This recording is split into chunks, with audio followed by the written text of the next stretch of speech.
प्यारे विद्यार्थियों, नमस्कार। BA part first Hindi literature के फर्स्ट पेपर में हम लोग पढ़ रहे हैं काव्य शास्त्र, और इसके अंतर्गत हम लोग काव्य दोष को पढ़ रहे हैं। इससे पहले की वीडियो में हमने काव्य दोष किसे कहते हैं और इसके अलावा जो प्रमुख काव्य दोष है उनमें से 3 काव्य दोष पर चर्चा की थी: च्युत संस्कृति, श्रुति कटुत्व और अप्रतित्व। आज की इस वीडियो में इसे आगे चर्चा करेंगे। तो आइए शुरू करते हैं। अगला काव्य दोष, जिसका नाम है क्लिष्टित्व। क्लिष्ट का अर्थ होता कठिन। जब अर्थ सहज ही समझ में न आए, अर्थ समझने के लिए बहुत अधिक मानसिक परिश्रम की जरूरत पड़े, वहाँ क्लिष्टत्व दोष होता है। यानी कविता में ऐसे शब्दों का प्रयोग जब कवि करे जिनका अर्थ समझना सामान्य पाठक या श्रोता के लिए बहुत मुश्किल हो, वहाँ पर यह दोष होता है। क्योंकि कविता को पाठक आनंद के लिए पढ़ता है, और कोई श्रोता सुनता भी है कविता को तो आनंद के लिए सुनता है। और कविता के अर्थ को समझने के लिए गणित के कठिन प्रश्न की समान परिश्रम करना पड़े, तो ऐसे में वहाँ आनंद विलुप्त हो जाता है। तो ऐसे दोष को हम कहते हैं क्लिष्टत्व दोष। एक उदाहरण देखिए। मैं एक पंक्ति पढ़ रहा हूँ। हेम सुतापति वाहन प्रिय, तुम इसमें रति न फेर। ये जो पंक्ति है, हेम सुतापति वाहन प्रिय, इसका अर्थ समझने के लिए देखिए कितना परिश्रम करना पड़ेगा। इसका सहज ही अर्थ समझ में नहीं आएगा। अर्थ सीधा सा ये है कि तुम निरे मूर्ख हो, लेकिन कहा कैसे है? हिमालय की सुता। हिमालय की सुता कौन? सुता यानी पुत्री। हिमालय की पुत्री पार्वती। और पार्वती के पति कौन? शिवजी। और शिवजी का वाहन कौन? बेल। और बेल को हम किसका प्रतीक मानते हैं? मूर्खता का। हेम सुता पति वाहन प्रिय, तुम स्मृति न फेर। कवि कहना ही चाहता है कि तुम नीरे मूर्ख हो, इसमें रति भर भी फर्क नहीं है। लेकिन जो बात कही है उसमें ये जो हेम सुता पति वाहन, ये 4 शब्दों का प्रयोग किया, इनका अर्थ समझने में मस्तिष्क को कितना द्रविड़ प्राणायाम करना पड़ता है। तो इस प्रकार की कविता जहाँ होगी, काव्य रचना जहाँ होगी, वहाँ क्लिष्टत्व दोष होगा। एक उदाहरण और देखिए। मंदिर अर्ध अवधि हरि बदी गए, हरि आहार चली जात। कृष्ण के अर्ध भाग की अवधि बताकर गए थे, पर सिंह के आहार बीते जा रहे हैं। मंदिर अर्ध अवधि हरि बदी गए, हरि आहार चली जात। मतलब यहाँ पर मंदिर अर्थ का अर्थ है 15 दिन, यानी महीने के 15 दिन। और हरि आहार, हरि यानी शेर, सिंह, आहार मानी भोजन। हरि यानी शेर का भोजन क्या? मास यानी महीना। कि भगवान श्री कृष्ण जी 15 दिन को कह के गए थे और महीना बीतने को आया है, अभी तक लौट के नहीं आए। सीधा सा अर्थ है ये। लेकिन मंदिर अर्ध और हरि आहार का अर्थ समझने में बड़ी परेशानी आती है। मंदिर यानी भवन का आधा, अर्थात एक पक्ष, यानी 1 महीने का आधा भाग, यानी 15 दिन। और हरि का अर्थ शेर, और शेर का भोजन यानी मांस, मांस यानी महीना। तो क्लिष्टत्व दोष वहाँ होता है प्यारे बच्चों जहाँ पर कविता में कवि के द्वारा ऐसे कठिन शब्दों का प्रयोग किया जाए जिनका अर्थ समझने में बहुत दिक्कत आती हो, मुश्किलात आती हो, वहाँ होता है क्लिष्टत्व दोष। अगला दोष है ग्राम्यत्व दोष। जब शिष्ट समाज में प्रयुक्त न होने वाले असंस्कृति सूचक या गंवारू शब्द या शब्दों का प्रयोग किया जाए, या जब शब्द गंवारू न होने पर भी वाक्य का भाव गंवारू हो, वहाँ ग्राम्यत्व दोष होता है।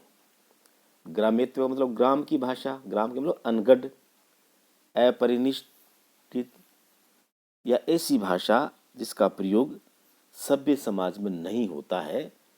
कविता में जहाँ ऐसे शब्दों का प्रयोग हो जाए तो वहाँ दोष होता है ग्राम्यत्व दोष। यानी जो असंस्कृति के सूचक हों या जिनको हम लोग गंवार कहते हैं, अनगढ़, अनपढ़, अशिष्ट, समाज में जिस भाषा का प्रयोग किया जाता है उन शब्दों का प्रयोग कविता में होगा तो वहाँ दोष होगा ग्राम्यत्व दोष। एक उदाहरण देखिए, मूंड पे मुकुट धरे सोहत है गोपाल। मूंड मतलब मुंह। तो इस पंक्ति में जो मूंड शब्द है यह गंवारू है, असंस्कृतिक सूचक है। इस शब्द का प्रयोग शिष्ट साहित्य में नहीं होता है, इसलिए यहाँ पर ये ग्राम्यत्व दोष हुआ। सीधा सा अर्थ ये है कि ग्रामीण भाषा में जिन शब्दों का प्रयोग होता है उनका प्रयोग, जिनको हम लोग अनगढ़ शब्द कहते हैं, गंवार शब्द कहते हैं, उनका प्रयोग कविता में जहाँ होगा वहाँ ग्राम्यत्व दोष होगा।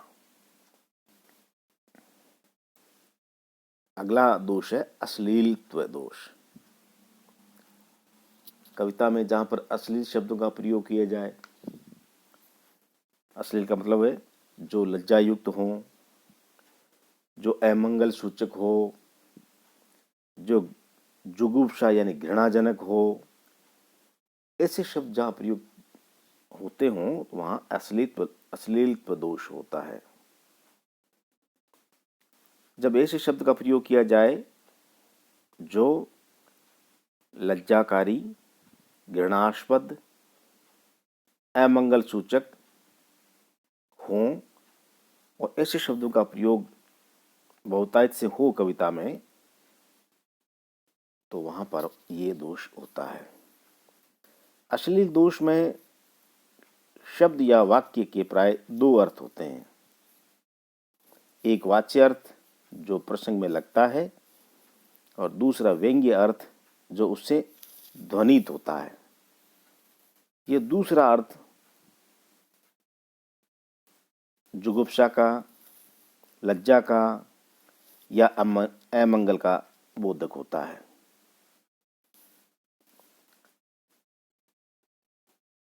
लज्जास्पद, घृणास्पद और अमंगल सूचक ऐसे शब्दों का प्रयोग जो सभ्य समाज या शिष्ट समाज में बोलने में प्राय नहीं होता है, ऐसे शब्दों का प्रयोग जहाँ पर होगा वो दोष अश्लीलत्व कहलाएगा। जैसे एक उदाहरण देखिए, पहला, लज्जाजनक शब्द कौन से होते हैं। यानी कविता में लज्जास्पद, लज्जाजनक या विरड़ाजनक शब्द जो हैं, उदाहरण है एक, रहते चूते में मजदूर। या चूते शब्द का अर्थ अश्लील भी है, इसलिए इस शब्द का प्रयोग यहाँ नहीं होना चाहिए था, हुआ है, इसलिए यहाँ ये दोष है। इसी प्रकार से कुछ ऐसे शब्द होते हैं जो घृणास्पद होते हैं, घृणाव्यंजक होते हैं, पढ़ते ही मन में घृणा जग जाती है। जैसे रावण के दरबार में स्थित अंगद का पाद। पाद के अर्थ अपान वायु भी है और पाद का अर्थ पाँव भी है। तो यहाँ पर ये जो पाद शब्द है इसकी जगह पाँव शब्द होता तो ये दोष नहीं होता, लेकिन कवि ने इस शब्द का प्रयोग किया है जो शिष्ट और सभ्य समाज में प्राय प्रयोग में नहीं लिया जाता। तो कहने का तात्पर्य ये हुआ कि कविता में जहाँ कहीं पर भी लज्जाजनक, घृणास्पद और अमंगल सूचक शब्दों का प्रयोग होगा, वहाँ अश्लीलत्व दोष होगा। अगला दोष है न्यून पदत्व दोष। न्यून पदत्व, न्यून यानी कम। जब वाक्य में अर्थ प्राप्ति के लिए आवश्यक होने पर भी किसी शब्द का प्रयोग न किया जाए तो आवश्यक शब्द की कमी के कारण ये दोष होता है। यानी कविता को पढ़ते समय पाठक को लगे कि यहाँ पर ये आवश्यक शब्द होना चाहिए था और वो प्रयोग में नहीं लिया कवि ने, उसकी कमी रख दी, यानी आवश्यक शब्द की कमी जहाँ होगी वो कहलाएगा न्यून पदत्व दोष। जैसे एक उदाहरण देखिए, सर्जे लीन सांग पर घाहू, परा खड़ग जनु परा निहाहू। अभिप्रेत अर्थ है, खड़ग सांग पर इस प्रकार पड़ा मानो निहाई पर पड़ा हो, या निहाऊ के आगे ऊपर का वाचक कोई शब्द अर्थ ज्ञान के लिए आवश्यक था लेकिन वो इसमें प्रयुक्त नहीं हुआ, और इसके अभाव में इसका ठीक अर्थ समझ पाना पाठक के लिए बड़ा मुश्किल है। लेकिन कवि ने प्रयोग ऐसा ही किया है, इसलिए यहाँ पर ये दोष हुआ न्यून पदत्व। एक उदाहरण और देखिए, उत्तम मध्यम नीच गति, पाहन सिकता पानी, प्रीति परीक्षा तिहुन की, बेर व्यतिक्रम जानी। अर्थात उत्तम, मध्यम और अधम जनों की प्रीति क्रमशः कैसी होती है? पत्थर, रेत और जल के समान होती है, और उनका बेर इसके विपरीत अर्थात क्रमशः जल, रेत और पत्थर के समान होता है। लेकिन इनके आगे, जैसे क्रमशः पत्थर, रेत और जल, इसके आगे ये जब तक नहीं लिखा जाएगा के ऊपर बनी रेखा, और इसी प्रकार से अगले विपरीत अर्थ वाले में जल, रेत और पत्थर के ऊपर बनी हुई रेखा, ये लिखा हुआ नहीं होगा तो अर्थ को ठीक से समझने में बड़ी दिक्कत आएगी। इस पंक्ति में, इन दो पंक्तियों में उत्तम मध्यम नीच गति, पाहन सिकता पानी, प्रीति परीक्षा तिहुन की, बेर व्यतिक्रम जानी, इसका अर्थ समझने के लिए ऊपर बनी हुई रेखा शब्द का प्रयोग होना चाहिए था ठीक से समझने के लिए, लेकिन ऐसा नहीं है। यहाँ पर कवि ने इसका प्रयोग नहीं किया है, इसलिए आम आदमी को इसका अर्थ समझने में बड़ी दिक्कत आएगी। इसमें सीधी सी नीति की बात कही है कि भाई जो तीन कोटि के लोग होते हैं, उत्तम, मध्यम और नीच प्रकृति के, इनकी जो प्रीति है, प्रीति यानी इनका जो प्रेम है, वह क्रमशः इस प्रकार से होता है। उत्तम व्यक्ति का पत्थर पर खींची हुई लकीर की तरह, मध्यम का रेत पर खींची हुई लकीर की तरह, और नीच का जल के ऊपर बनी हुई रेखा की तरह। लेकिन इस अर्थ को समझने के लिए ये आना आवश्यक था के ऊपर बनी रेखा, लेकिन ये इसमें है नहीं। तो न्यून पदत्व दोष वहाँ होगा जहाँ किसी कविता के अर्थ को समझने के लिए आवश्यक शब्दों का अभाव हो। अगर वो शब्द नहीं रखे जाएंगे तो पाठक को अर्थ समझने में दिक्कत आएगी। तो ये हुआ न्यून पदत्व दोष। अगला दोष है अधिक पदत्व दोष। ये इसका उल्टा हुआ। जब वाक्य में अनावश्यक शब्द का प्रयोग किया जाए, अर्थात आवश्यकता से अधिक शब्द का प्रयोग हो, तो ये दोष होता है। न्यून पदत्व में पद की जरूरत होते हुए भी काम में नहीं लिया, पद यानी शब्द। और इस दोष में अधिक पदत्व में जहां जरूरत नहीं है फिर भी शब्दों का यानी एक से अधिक पर्यायवाची शब्दों का प्रयोग किया जाए। जैसे एक उदाहरण देखिए, मन मेरा स्फटिकाकृति निर्मल रहे सदा गुरुदेव। यहाँ पर स्फटिकाकृति निर्मल का अर्थ है स्फटिक मणि के समान निर्मल। इस अर्थ को देखने के लिए स्फटिक निर्मल शब्द ही पर्याप्त है, अतः आकृति शब्द यहाँ अनावश्यक है। इसकी जरूरत नहीं है फिर भी कवि ने प्रयोग किया है, तो इसलिए यहाँ पर दोष हुआ अधिक पदत्व।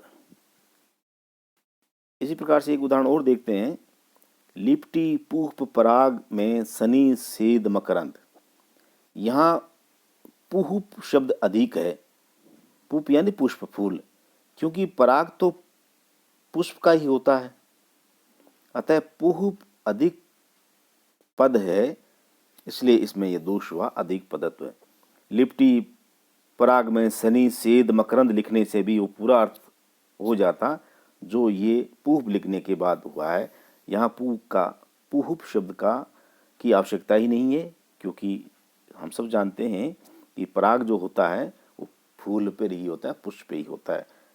तो विद्यार्थियों, जहाँ कविता में शब्दों की जरूरत नहीं हो और फिर भी अधिक शब्दों का प्रयोग किया जाए, अनावश्यक शब्दों का प्रयोग किया जाए, तो वहाँ होता है अधिक पदत्व दोष।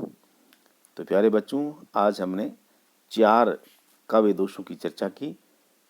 क्लिष्टत्व दोष यानी जहाँ कठिन शब्दों का प्रयोग हो, ग्राम्यत्व दोष जहाँ सभ्य और सुसंस्कृत समाज में प्रयुक्त शब्दों से भिन्न गंवारू शब्दों का प्रयोग हो, असंस्कृति सूचक शब्दों का प्रयोग हो, वहाँ होता है ग्राम्यत्व दोष। अगला दोष हमने पढ़ा अश्लीलत्व दोष, यानी कविता में जहाँ पर लज्जाजनक, घृणास्पद या अमंगल व्यंजक जो शब्द हैं उनका प्रयोग होता हो, वहाँ कहलाएगा अश्लीलत्व दोष। अगला हमने पढ़ा न्यून पदत्व, यानी अर्थ को समझने के लिए आवश्यक शब्दों का अभाव हो, यानी ऐसे शब्द जिनके कविता में आने से अर्थ समझने में पाठक को सुविधा हो लेकिन उनका प्रयोग नहीं किया गया हो, वे कहलाते हैं न्यून पदत्व। न्यून यानी कम पदों का प्रयोग, पद यानी शब्द। अधिक पदत्व यानी जहां आवश्यकता नहीं हो फिर भी ऐसे शब्दों का प्रयोग कर लिया जाए जिनके नहीं होने से भी अर्थ आसानी से समझ में आ सकता हो, लेकिन फिर भी कर लिया जाए, यानी अधिक पदों का, अधिक शब्दों का प्रयोग किया जाए, वे कहलाते हैं अधिक पदत्व दोष। कल हम लोग इससे आगे के जो काव्य दोष हैं उनकी चर्चा करेंगे। मिलते हैं कल एक नए वीडियो के साथ, तब तक नमस्कार।